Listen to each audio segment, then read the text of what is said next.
नमस्कार, मैं सुबोध पांडे आज मैं एक बार फिर आपकी सेवा में हाजिर हो गया हूं कवि रहीम के कुछ अनमोल दोहों को लेकर के। जी हाँ, जैसा मैंने पिछले वीडियो में कहा था कि मैं कुछ रहीम के अनमोल दोहों को लेकर आपकी सेवा में हाजिर हो जाऊंगा।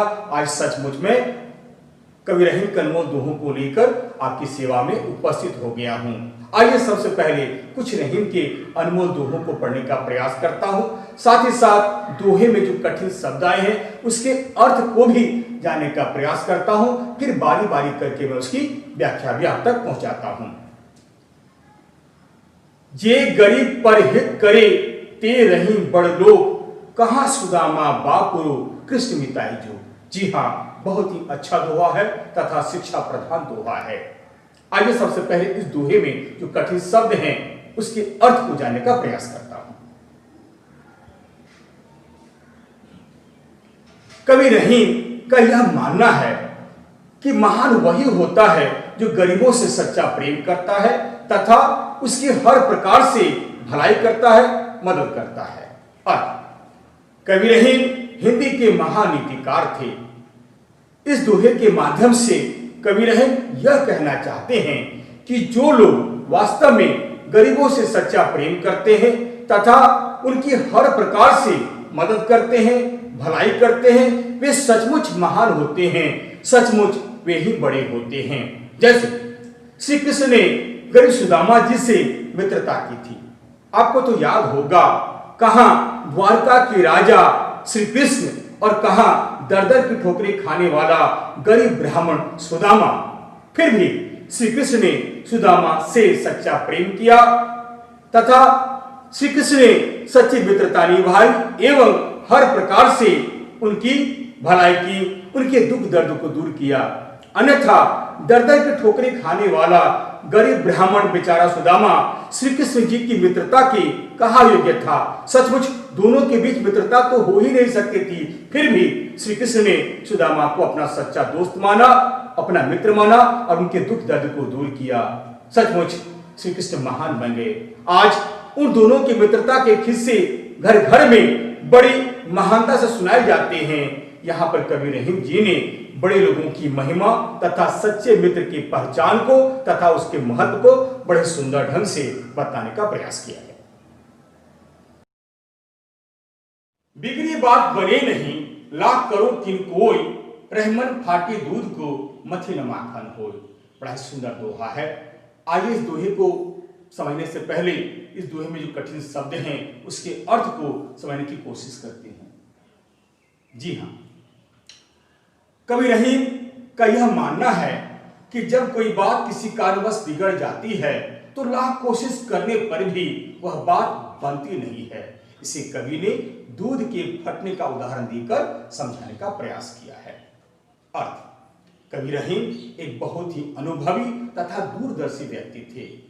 इस दोहे के माध्यम से कवि ने अपने अनुभव को बड़े सुंदर ढंग से बताने का प्रयास किया है। उनका मानना है कि जिस प्रकार फटे हुए दूध को मथने से उसमें मक्खन नहीं निकल सकता है, ठीक उसी प्रकार यदि कोई बात किसी कारणवश बिगड़ जाती है तो फिर वह ठीक नहीं होती है। चाहे कोई व्यक्ति लाखों बार प्रयत्न क्यों न करे, वह बात बनती नहीं है। कहने का अर्थ यह है कि मनुष्य को सोच कर समझ कर ही किसी के साथ व्यवहार करना चाहिए। कारण यदि किसी कारणवश वह बात बिगड़ जाती है तो फिर वह बनती नहीं है, उसे बनाना बड़ा कठिन हो जाता है। जैसे एक बार यदि दूध फट जाए तो फिर लाख प्रयत्न करने पर भी इसे मत कर मक्खन निकाला नहीं जा सकता है। रहमन वे नर मर्च के जे कछु मांगन जाहि, उनते पहले वे मुए जिन मुख निकसत नाही। आइए सबसे पहले इस दोहे में जो कठिन शब्द हैं उसके अर्थ को जानने की कोशिश करते हैं। जी हाँ, कवि रहीम ने मांगना को बहुत ही बुरा बताया है। उनका मानना है कि एक तो याचना करना या किसी से कुछ मांगना ही बहुत ही बुरा होता है। दूसरे, याचकों से वे बुरे हैं जो उन्हें कुछ दे नहीं सकते हैं। अर्थ, कवि रहीम एक बहुत ही अनुभवी तथा दूरदर्शी व्यक्ति थे। प्रस्तुत दोहे के माध्यम से कवि रहीम ने अपने जीवन के अनुभवों को बड़े सुंदर ढंग से बतलाने का प्रयास किया है। कवि रहीम कहते हैं कि प्रत्येक मनुष्य को स्वाभिमान की रक्षा करते हुए जीवन जीने का प्रयास करना चाहिए। वे कहते हैं कि जो व्यक्ति किसी से कुछ मांगने के लिए जाता है वे तो मरे हुए के समान हैं, परंतु उससे भी पहले वे लोग मरे हुए के समान होते हैं जिनके मुख से किसी के कुछ मांगने पर नहीं शब्द निकलता है। कहने का अर्थ यह है कि मांगना बहुत ही बुरा है, मांगना बिल्कुल मरण के समान होता है। अतः हमें मांगने से हमेशा बचने का प्रयास करना चाहिए। किसी से भी कुछ मांगने से हमारा सर झुक जाता है, हमारा सम्मान खत्म हो जाता है, हमारा स्वाभिमान नष्ट हो जाता है। अतः हमें स्वाभिमान की रक्षा करते हुए जीवन जीने का प्रयास करना चाहिए। रहमन देखी बड़न को लघु न दीजिए डारी, जहां काम आवे सुई कहां करे तलवारी। आइए सबसे पहले इस दोहे में जो कठिन शब्द हैं उसके अर्थ को जानने की समझने की कोशिश करते हैं। जी हां, कवि रहीम कहते हैं कि किसी बड़ी वस्तु या बड़ी चीज को देखकर किसी छोटी वस्तु या छोटी चीज की अवहेलना या उपेक्षा बिल्कुल नहीं करनी चाहिए, कारण प्रत्येक वस्तु का समान महत्व होता है। वस्तु चाहे छोटी हो या बड़ी, प्रत्येक का अपना एक विशेष महत्व होता है। कवि रहीम ने इसे सुई और तलवार के माध्यम से समझाने का प्रयास किया है। अर्थ, कवि रहीम अपने इस दोहे के माध्यम से छोटी वस्तु या फिर छोटे लोगों का क्या महत्व होता है इसे समझाने का प्रयास किया है। कवि रहीम कहते हैं कि बड़ी वस्तु को देखकर कभी भी छोटी वस्तु को फेंक नहीं देना चाहिए, क्योंकि छोटी वस्तु या छोटे पदार्थों का भी अपना एक विशेष महत्व होता है। अर्थात जहां छोटी वस्तु का काम होता है वहां बड़ी वस्तु कुछ नहीं कर सकती है। जैसे जो काम सुई कर सकती है वह काम तलवार नहीं कर सकती है, अर्थात सीने का काम केवल हम सुई से ही कर सकते हैं, तलवार से नहीं। इस दोहे को हम इस प्रकार भी समझ सकते हैं, जैसे कई लोग बड़े लोगों को देखकर छोटे लोगों का अपमान करते हैं, अनादर करते हैं, जो कि बहुत ही गलत है। हमें कभी भी छोटे लोगों का अपमान अथवा अनादर नहीं करना चाहिए, अर्थात उन्हें तुच्छ नहीं समझना चाहिए, क्योंकि कई बार जो काम बड़े लोग नहीं कर सकते हैं वही काम छोटे लोग आसानी से कर देते हैं। अतः हमारे जीवन में छोटे लोगों का भी अपना विशेष महत्व है, उनकी विशेष उपयोगिता है। रहमन पानी राखिए बिन पानी सब सून, पानी गए न उबरे मोती मानुष चून। आइए सबसे पहले दोहे में जो कठिन शब्द आए हैं उसे जानने की कोशिश करते हैं।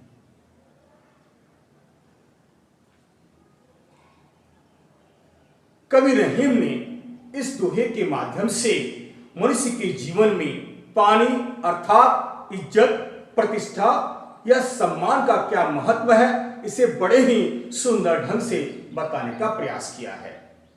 इस दोहे में कवि रहीम ने मनुष्य के जीवन की जो प्रतिष्ठा है, इज्जत है, सम्मान है, उसकी तुलना इन्होंने मोती, चूना या आटे के उदाहरण के माध्यम से समझाने का प्रयास किया है। अर्थ, कवि रहीम ने इस दोहे में मनुष्य के जीवन में प्रतिष्ठा, सम्मान या इज्जत का क्या महत्व है इसे बड़े ही सुंदर ढंग से समझाया है। इस दोहे में कवि रहीम ने पानी को 3 अर्थों में समझाने का प्रयास किया है। पानी का पहला अर्थ मनुष्य के संदर्भ में है, जहां इसका मतलब विनम्रता, इज्जत, प्रतिष्ठा या सम्मान से है।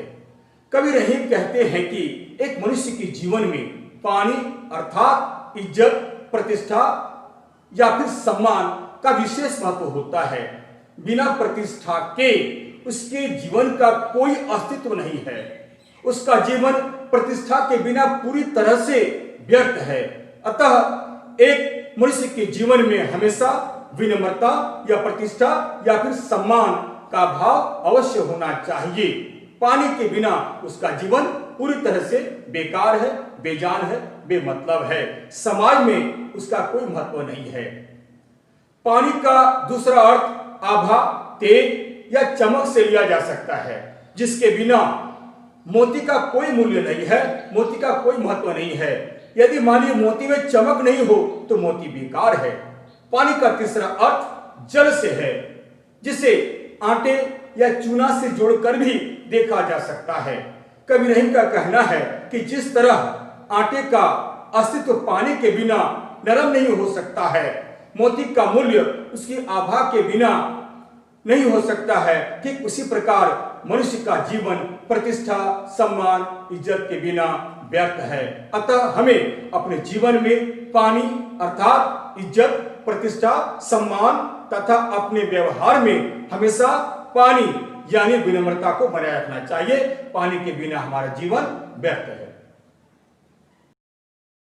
रहीमन निज संपत्ति बिना को न विपत्ति सहाय, बिनु पानी जो जलज को नहीं रवि सके बचाए। बहुत ही अच्छा दोहा है।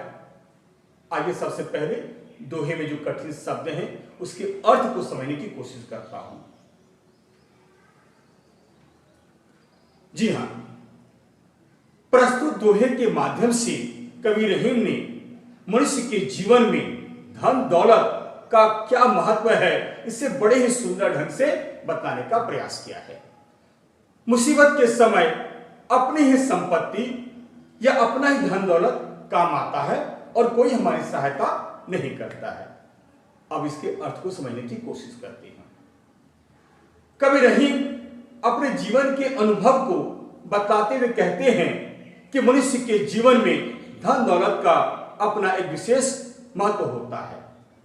अपनी संपत्ति के बिना विपत्ति के समय कोई भी हमारी सहायता नहीं कर सकता है या कोई भी हमारा सहायक नहीं हो सकता है। मुसीबत के समय अपना ही धन दौलत काम आता है, चाहे वह कितना ही भला आदमी क्यों ना हो। जैसे आपने तो देखा ही होगा, सूर्य कमल का परम मित्र माना जाता है और वही उसे विकसित भी करता है, किंतु जैसे ही किसी कारणवश चाहे गर्मी हो या कोई और भी कारण हो तालाब का पानी सूख जाता है, वह भी कमल को सूखने से बचा नहीं पाता है, कमल भी सूख जाता है। कबीर रहीम ने तालाब के पानी की तुलना धन दौलत से की है। अतः जीवन में अपने धन दौलत काम आता है। मनुष्य के जीवन में धन दौलत का अपना एक विशेष महत्व है। सुख दुख में अपना ही धन दौलत काम आता है।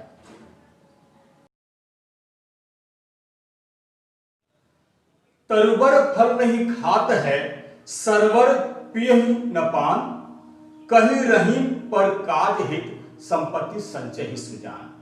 सबसे पहले इस दोहे में जो कठिन शब्द है उसके अर्थ को देखने की जानने की कोशिश करते हैं।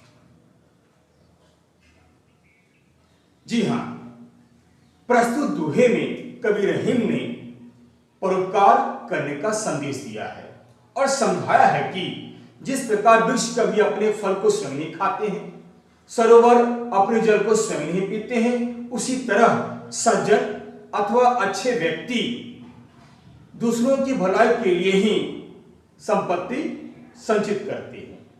अर्थ कबीर रहीम कहते हैं कि वास्तव में जो सज्जन व्यक्ति होता है वह परोपकारी स्वभाव का होता है। सज्जनों के परोपकारी स्वभाव को वर्णन करते हुए कबीर रहीम कहते हैं कि जिस प्रकार वृक्ष अपने फल को स्वयं कभी नहीं खाते हैं, सरोवर या फिर नदी अपने जल को स्वयं कभी नहीं पीती है बल्कि दूसरों के लिए धारण करती है। वृक्ष दूसरों को फल अर्पित कर देते हैं, दे देते हैं। नदी दूसरों के लिए जल धारण करती है। ठीक उसी प्रकार सज्जन व्यक्ति दूसरों की भलाई के लिए ही संपत्ति इकट्ठी करते हैं। आवश्यकता पड़ने पर दूसरों की भलाई के लिए अपना धन दौलत खर्च कर देते हैं। भाव यह है कि सज्जन पुरुष दूसरों के हित में ही अपने धन का व्यय करते हैं, अपने धन को खर्च करते हैं। अतः हमें परोपकार की शिक्षा वृक्ष सरोवर या फिर नदी अथवा सज्जन व्यक्ति से लेनी चाहिए। यदि आपको यह वीडियो अच्छा लगता है तो इसे लाइक अवश्य करें, अपने मित्रों सगे संबंधियों के बीच शेयर भी अवश्य करें। हाँ, साथ ही साथ सब्सक्राइब करना ना भूलें। जिस प्रकार आज मैं आपकी सेवा में उपस्थित हुआ, कवि रहीम के कुछ अनमोल दोहों को सामने रखकर मैंने इसकी व्याख्या की। आने वाले दिनों में फिर से मैं एक बार कवि रहीम के कुछ अन्य अनमोल दोहों की मैं व्याख्या करूंगा। तब तक के लिए नमस्कार, धन्यवाद, जय हिंद।